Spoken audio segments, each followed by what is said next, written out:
And as you mentioned, we now know a whole lot more this morning about the man Albuquerque police shot and killed Tuesday night. Officers say he was armed, he was dangerous, he was running from the law, he had a long rap sheet, and he had ties to a white supremacist gang. 3 officers shot and killed this man, Parrish Dennison, by a cafe on Manal near Louisiana on Tuesday night. The police chief, Ray Schultz, says the officers hit Dennison 3 or 4 times in the chest and the stomach.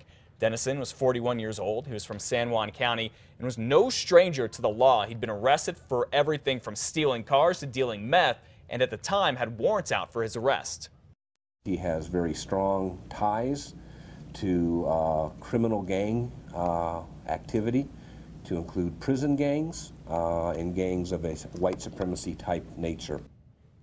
Chief Schultz there says officers chased Dennison for about an hour and a half around that very busy intersection. It all started when a woman tried to sell a couple of instruments that were stolen from a music store earlier in the day back to the same store. Officers arrested her, then Dennison took off running. Another man took off in a pickup truck, and police are still looking for him this morning.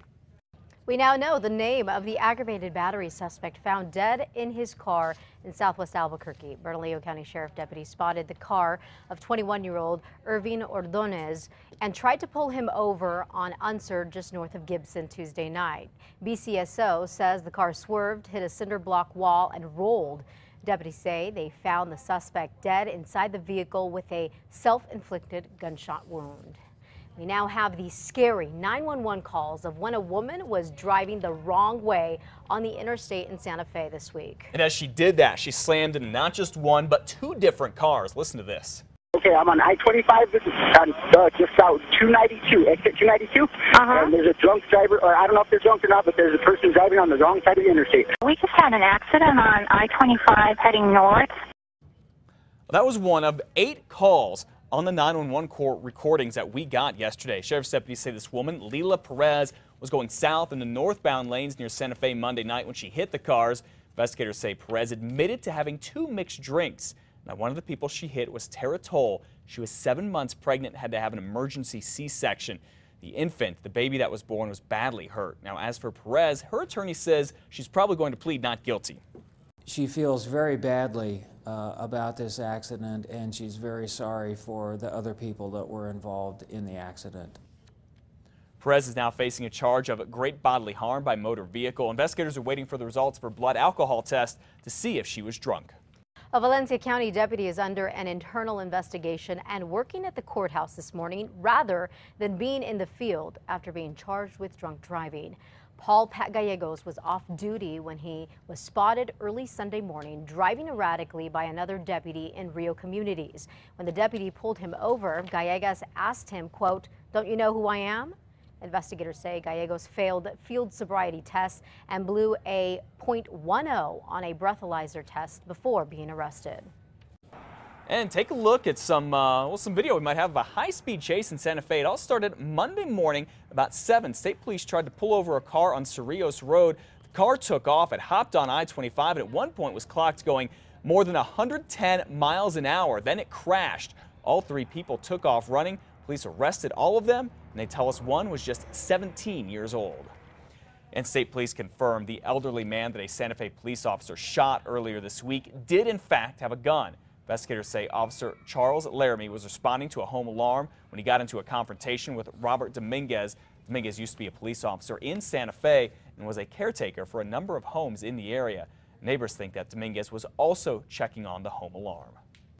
It's almost like an episode of Breaking Bad, only it's synthetic pot and not blue meth. We have learned that a local spice operation helped supply the stuff to smoke shops in 38 states. DEA agents raided a warehouse last May in northeast Albuquerque. They also raided the homes of the 4 local suspects in the crime. The feds say the group was using the warehouse to manufacture and package the spice that they would ship through FedEx. Now, they got nailed when a couple of alert FedEx employees noticed some suspicious packages. Agents seized more than $6 million, cars and guns during the bust. Who did they belong to? It's a familiar mystery to solve for Albuquerque police. APD and a private canine group were hard at it searching a field on Broadway near Bobby Foster Road yesterday. It's the same area where human bones were found back in January. Meanwhile, the Office of the Medical Examiner is determining whether the new bones are connected to the previous find and who that person was. FBI agents are now trying to figure out the name of a woman found dead on the Navajo Nation yesterday. Her body was found on US 491 in Sheep Springs. It's between Shiprock and Gallup. Investigators think a car may have hit that woman and then took off. And this is extremely disturbing. A man is now in jail in Hobbs accused of killing his girlfriend in front of a child while making his friend videotape the whole thing.